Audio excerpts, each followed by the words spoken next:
มีเจซีมาขายนะครับอ้าว มีคนกิน เอาเนี่ย ขายได้ยังขายดีไหมน้องไม่อยู่น้องไปกินข้าวอยู่ร้านนู่น กินคนเดียว นั่งรอ นั่งด้วย ขายถึงไหนเดินไปถึงไหนนะสุดหาดเลยไหมคืนขายดีไหมหมดไหมครับ ยังไม่ได้สักแก่เลยวันนี้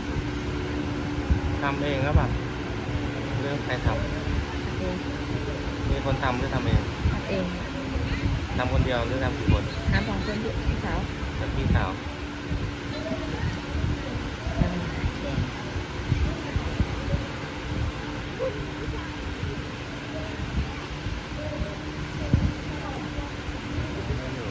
คนเยอะลองคนกำลังนั่งกินข้าวเยอะเสือได้ลองไปถ่ายคนเยอะอยู่วันนี้เยอะกว่าเมื่อคืน มันเป็นเก็บหน้าเที่ยวนะเก็บหน้าหยุดอ่ะ ปกติคนเยอะไหมเสาร์อาทิตย์เนี้ยเยอะเลยเยอะกว่านี้ใช่ไหมพรุ่งนี้จะเยอะกว่านี้นะ แล้วพี่อยู่กันอ่ะงั้นพี่อยู่ พ ก่อน รุ่งนี้กลับแล้ว อยู่มา3-4 วันเลยเนี่ย มาวันธรรมดา มาอยู่ประเทศไหนอ่ะพี่ ก็เพิ่งได้มานี่แหละ ไอ้พี่มันหยุดอ่ะประเทศไหนอ่ะ พรุ่งนี้เหรอพรุ่งนี้จะไปโคราชแล้ว ว่าไปอยู่ไหน อยู่นู่นโคราช อ่ะ กลับโคราชนู่นนะ ขับรถเป็นชั่วโมงเลยดิขับมาเนี่ยกี่ชั่วโมงพี่ กลับมานี่6 ชั่วโมง400 กิโล ก็นานอยู่นะ 400 กิโล ถามว่านานนั่นก็นานนะเอาโคราชเคยไปเที่ยวอยู่ขับรถกันไป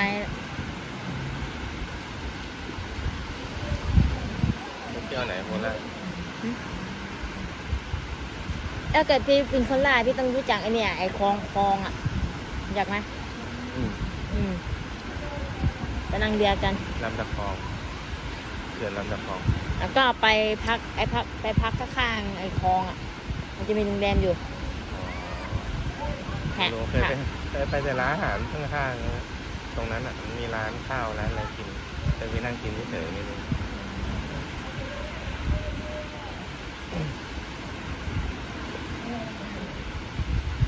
ก็ลาดมีเที่ยวเยอะการแล้วตาบุรีพี่เคยไปยังการละบุรีสวยเนาะ กลางวันเงียบอ่ะเงียบเลยเจอ ถ้าเกิดตกเย็นพี่อย่าขับตอนคืนนะ หัวนะ ผีดุ โอ้ย เคยเจอ ตรงไหน รู้จักทางขึ้นเนินนะ เดินตรงไปทางไหนโอ้ยมันเปี่ยวทุกที่ตรงนั้นน่ะ มันออกจาก ถ้าไม่ได้อยู่ในเมืองอ่ะเปี่ยวหมด ออกจากนั้นไปพี่ใช่ไหมขึ้นไปแป๊บเดียวอ่ะรถดับเลย ไปเจอไงอ่ะ เอาง่าย ไป พี่ ยังไงเราไปยังไงเราขับมอเตอร์ไซค์ไปเหรอ ขวด ยังไง ขับมอเตอร์ไซค์ไปกับพี่ชายคนละคัน คนละคันตอนกี่โมง ประมาณตอนไปตอนเช้ามาตอนเช้า ออก เที่ยวไหน กันตี 5ไปกาญจนบุรี อ๋อก็กลับมาตี 5 กลับไม่ใช่มาไปตอนตี 5กลับ ไปตีห้า กลับตอนเย็น อ๋อ ถ้าตอนเย็นสถานครับพี่ขับขึ้นไปพี่รถดับเลยน้ำมันยังเต็มถัง รถเสียเปล่า ไม่เสียพี่ไม่เสีย ยังไงที่นี่ แล้วเนี่ยรถแม่งไหลไปเองอ่ะเบรกก็จับไปอยู่นะไหลไปเองเลย เบรกไม่ได้อีก ฮะ เบรกไม่ได้อีก เบรกได้ ไหลไปไงอ่ะ ไหลเหมือนไหลไปเองอ่ะเหมือนคนปล่อยเบรกไปอ่ะไหลไปเองเลย แล้วเบรกอยู่ไหม อยู่เบรกอยู่แต่ไหลไปเอง จะไหลจะปล่อยจะไหลเลย ถ้าไปไหลเลย ทางชันลงหรือทางตรง ทางลงห โอ้ นู มันก็ไหลดิเอาลงเร็วรถมันก็ต้องไหลดิ ไม่พี่จะว่าเกิดจับเบรกไว้มันจะไม่ไหลอ่ะจับเบร มั ก นต้องไม่ไหลดิเบรกแต่นี่มันไหลไง แต่นี่มันไหลมันผิดปกติ ก็โค้งลงไงโค้งลงเนี่ยมันก็ไหลดิเอ้าใช่ไหมหรือไง มัน น้อง เป็นไงบ้างพี่เวลาไปกาญจนบุรีเคยเจอบ้างไหม ไม่เคยแต่ไประยองเคยเจอที่พักอยู่เจออัมอะไรผี ผีอัมพี่นะ อัมไง อัมมันก็ทำให้เราเห็นตอนเรานอนแล้วเมื่อเช้าตื่นมาไปดูหลังห้องศาลพระภูมิแตกเล่นอยู่หลังห้องว่าทำไม ว่าแล้วแต่กาญจนบุรีอย่านอนที่พักที่นั่นเด็ดขาด นี่ไป บอกเลยพี่อย่านอนที่นั่นเด็ดขาดดิฉันเคยนอนมั้งให้นอนกันหมดแล้วนอนกันหมดแล้วครอบครัวไปกับครอบครัวไงตอนนั้นอ่ะแต่เนี่ยไม่มีเสียงคนเคาะประตูไอ้ประเด็นผมมันขานไปนะใครครับ ใช่ ไอ้ผมไม่มองพวกครอบครัวไม่มีใครนี่หว่า เออ แล้วใครเคาะประตูหน้าบ้านกู เปิดไปเจอไม่เจอใคร ไม่เจอเคาะหยิบอย่างที่กอง ฟัง ใครครับพี่เนี่ยเปิดตู้ไปไม่เจออีกอ้าว กี่รอบอ่ะ2 รอบเลยเหรอ สาม 3 รอบเลย ครั้งที่สามเปิดผมอยู่หน้าประตูเลยดูเสียงปัง พอฟังเปิดเลยเหรอ เปิดเลยไม่เจอ เอาละ เอาแล้วกูเปิดไฟเลย กันในห้องกี่คนอ่ะ 4-5 คน ยังเยอะอยู่ ยังเยอะอยู่ยังอยู่กันเยอะอยู่ อันเนี้ยเปิดไฟพี่เรียกพวกพี่เรียกนะช่วยด้วยผีหลอกอันเนี้ยนี่บอกว่าผีบอกป้ามึงอ่ะกูไม่เห็นใจเจอเลย ท้าไงท้าพี่หุ่นชอบท้าคนเนี้ยท้าว่ะเฮ้ยสัตว์จริงๆออกมาเป็นตัวดิ ปากอีก ปากดีอีกหากู ไงมีอะไรอีกเปล่า มีอันนี้ไม่ใช่พวกผีแบบผีไม่เล่นนะพี่เป็นผีไทยอันเนี้ย ยังไง ได้ยินเสียงชัดเลยเสียงชิงเสียงกองมาเลยชิงตึงชิงตึงเย้ยงง ยังไง เนี่ย ยังอยู่เหรอ ตรงนี้ช้าออกเลยไม่อยู่เลย ไม่ได้ออกตั้งแต่ตอนนั้นเลยอ๋อออกแล้วไม่มีที่ไป ไม่รู้ไป ต้องอยู่ ยังอยู่ แต่ตอนวิชาผมอะตายแล้ว พี่ชาย วิชา พี่ ตาย แท้เหรอพี่หรือพี่อะไร เป็นพี่ของพี่สาวตายเลย พี่แท้ๆนี่นะ พี่สาวเป็นแท้แต่เป็นพี่ชายน่ะไม่ใช่แท้ไง อ๋อ ตายแต่ตายผิดแบบผิดปกติแท้ๆนะ ยังไง เขาบวชแล้วใช่ไหมทีเนี้ยตายแบบในโบสถ์เลยอะ ตายยังไง เห็นแบบตู้ชักไหมพี่ไอ้พวกตู้ชักอะพวกใส่ของอะตายแบบเป็นท่านั้นอะเหมือนศพไปอยู่ข้างในอะ ฆาตกรรมมีใครทำบ้างมีโจทย์หรือเปล่า ไม่มีบาดแผลนะพี่ เหรอป่วยหรือเปล่า พี่ป่วยไม่ฆ่าไปตายเลยไอ้นั้นไปที่ไอ้ชักอะมันตายไปกระติป่ะรอคนลุกเลยอะ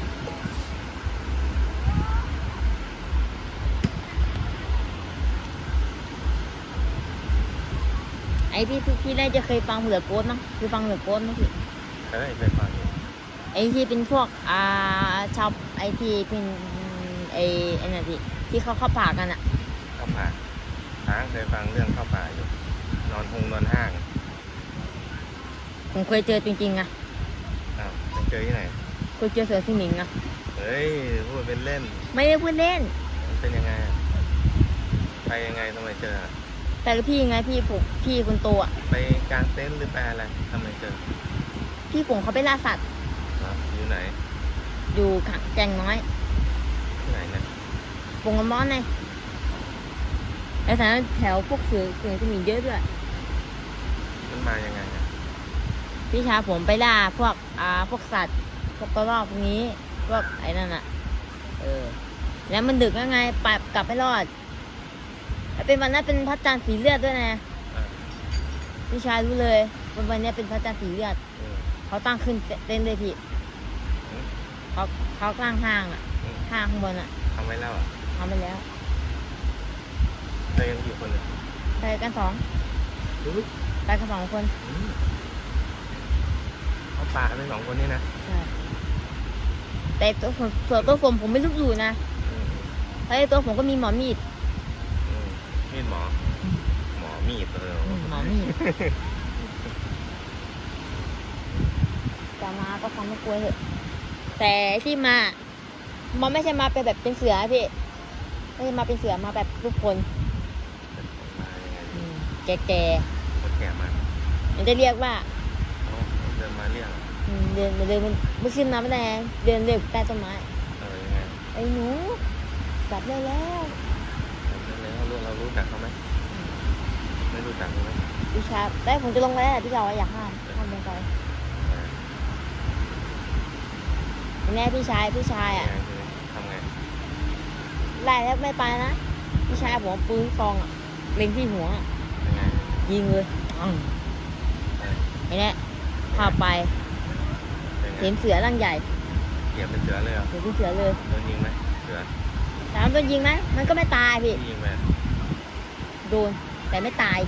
เพราะไอเสือพวกสิ่งที่นี่มันต้องใช้พวกมีดหมอแต่ปืนธรรมดาสามารถทำอะไรมาไม่ได้ ต้องลูกกระสุนอันลงอาคม ใช่ เรามีไหม อันเนี้ยไม่มีแต่หมอมีดหมอ หมอมียังไงทีนี้มันหนียัง ไม่เนี้ย ไม่หนีทำไงอ่ะอยู่ยังไงกันอ่ะมันก็ไม่หนีมันอยู่ยังไงอ่ะทำไง ความมองมันตรงนั้นอ่ะ ตอนนานไหม มันคือถึงช้าไป ถึงมันยืนอยู่ถึงเช้านะ ช้าไปอยู่มันไปก่อนตอน แล้วอยู่กันนานขนาดนั้นคุยอะไรกันบ้างอ่ะคุยอะไรกันจนเช้าอ่ะ ไม่กลัวเงียบนั้น มันก็ร้องทั้งคืนนึงไงร้องเยอะทั้งคืนนึงมากลับได้แล้วกลับได้แล้วทั้งคืนเหรอบอกอย่างนั้นเหรอ แต่ผมหลับไปแล้วย่าผมรออยู่ ไปกับย่าเหรอนี่ พี่ชาย แน่พี่ชาย พี่ชายมีแต่คนมี4 คนตายไป1เหลือ แล้วนี่ไม่ขายขนมแล้วเหรอ 3ไปต่อ ไปดิคนเยอะไหมเขาจะกลับเข้าห้องกันหมดนะเดี๋ยวขายไม่ได้นะ ไป แน่ๆ ถ้าเกิดข้าวเปล่ามันเคยดี ไปน้องนั่งกินข้าวรอ อ้าวกินข้าวกินที่ต่อแล้วอ่ะ ชื่ออะไรนะเรา ชื่อเนต เออ ชื่อนะฟุ๊ก ชื่อเปล่า อ๋อชื่อเปล่า โอเคโชคดี โอเค ขายดีๆครับ บ๊ายบายครับ ครับผม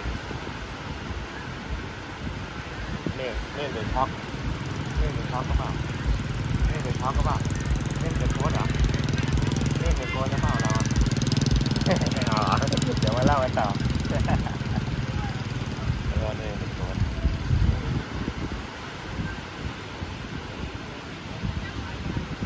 แม่ไปไหนแม่มาแล้ว ไม่เคย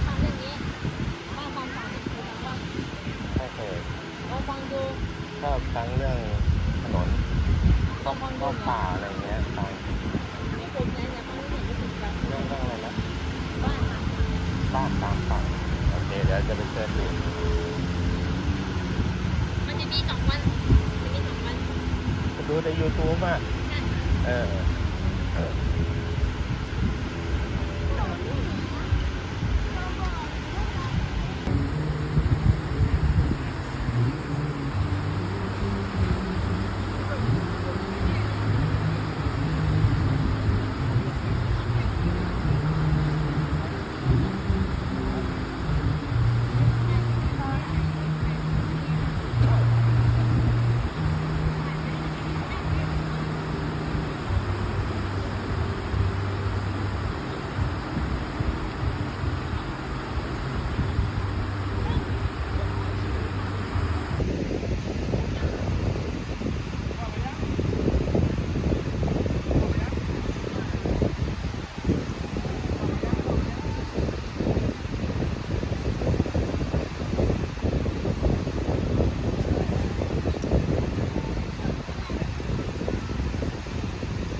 ใส่ไว้เดี๋ยวหาย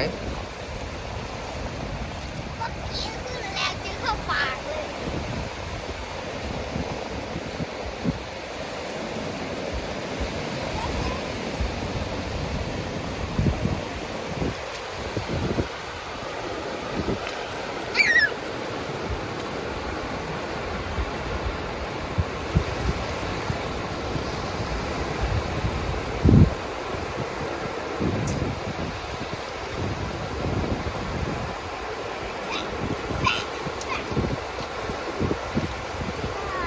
ตอนนั้นที่เราเคยกินน้ำทะเล เค็มไหม เค็มถ้าเอามาใส่น้ำแข็งเนี่ยเค็มเค็มเหมือนเกลือที่ใส่น้ำแข็ง กินแล้ว เพราะว่าเดินไปเรื่อยๆกัน ไปเดินไปดูตรงที่เราเคยอยู่อะเนี่ยตรงนั้นน่ะ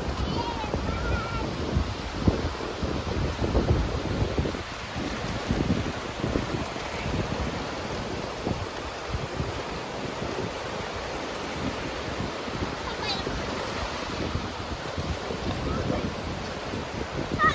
คลื่นมันแรงมากจนแฟนที่เกือบล้มอ่ะตอนเด็ก โอ้ยระวังเดินดี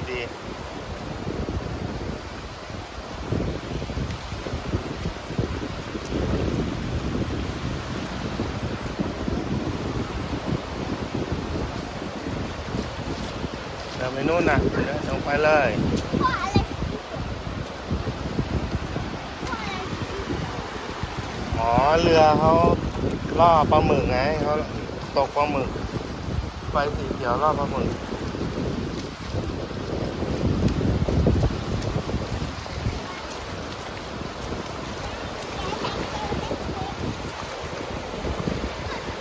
ไปเรื่อยๆคลื่นเวลามันคลื่นมันมาเท่าไหร่แล้วมันก็จะไกลเท่านั้นน่ะ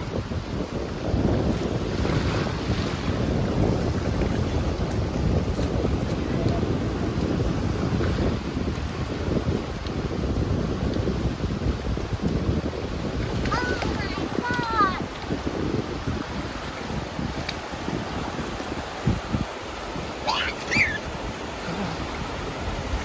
อ๋อกระโดดมันก็เลยเนี่ย ถือไว้ไม่ต้องใส่ถือไว้ก็ได้ ไม่ใช่เมื่อกี้มันพูดว่าพ่อสัตว์มันพูดผิดพ่อ รองเท้าไม่ต้องใส่ก็ได้ถือเอา พ่อโน้ตเบาๆก็กิน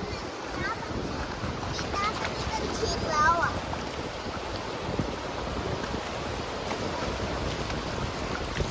โอ๊ย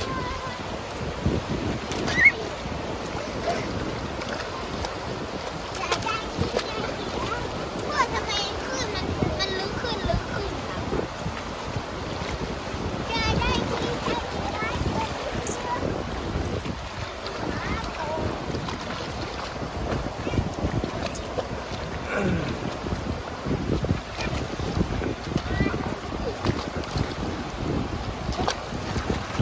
พ่อรู้ไหมตอนที่โปเล่นน้ำมีคนถ่ายคลิ โน้ ปแล้ว เขาตกปลาหมึกอ่ะอย่าเดินไปตรงนั้นนะ พ่อรู้ นั่นเขาตกปลาหมึกอยู่เห็นไหมน่ะ พ่อตอนนั้นน่ะมีคนถ่ายคลิปลงดูทูบด้วยตอนนั้นเขามาถ่ายพวกเราเขาถามว่าตอนนั้นน่ะเขาตกปลาหมึก เขาตกปลาหมึกอยู่ ตอนนั้นเขาถามโปว่าทำอะไรอยู่แจ๊ะเด็กๆโปก็บอกว่าเล่นเล่น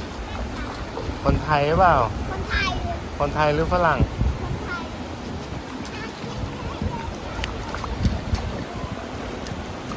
พ่อวนกลับวนกลับได้ไหมอ่ะ เดี๋ยวพ่อไปถามว่าก่อนที่พักมันราคาเดิมเปล่าตรงเนี้ยเนี่ย คือไม่น้ำโดนพี่ จำได้ไหมเราเคยมานอนตรงเนี้ยจำได้ไหม น้ำเค็มมาก เนี่ยเนี่ย น้ำ เนี่ เข้าย ปาก จำได้ไหมเราเคยมานอนโดมนี้ จำได้จำไม่ได้พ่อเกือบลงพ่อตรงนี้น้ำลง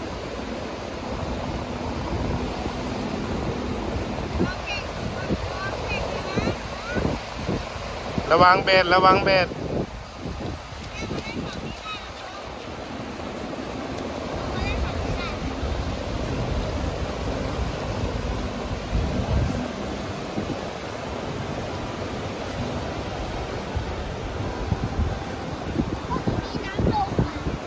เปาเดินมานี่เขาใส่เบ็ดอยู่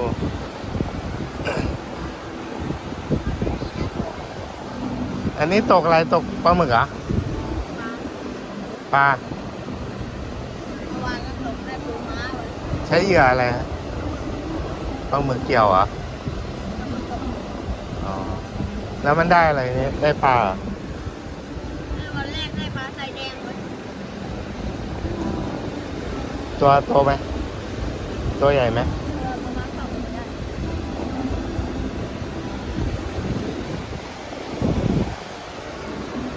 แต่ฝั่งนี้เล่นได้ครับฝั่งนี้ไม่ได้ฝั่ง มีปลาหมึกไหม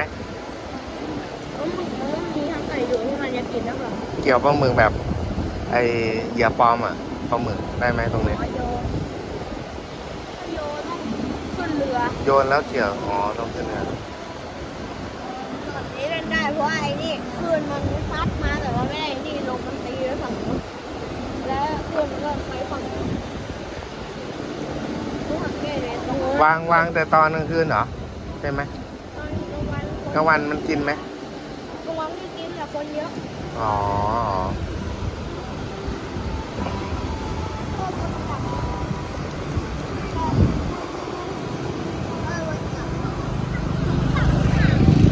ไปโอ้ยเหยื่อแล้วมั้ง ก็ฟังดู เหยื่อน้อง อย่าเพิ่งลงไป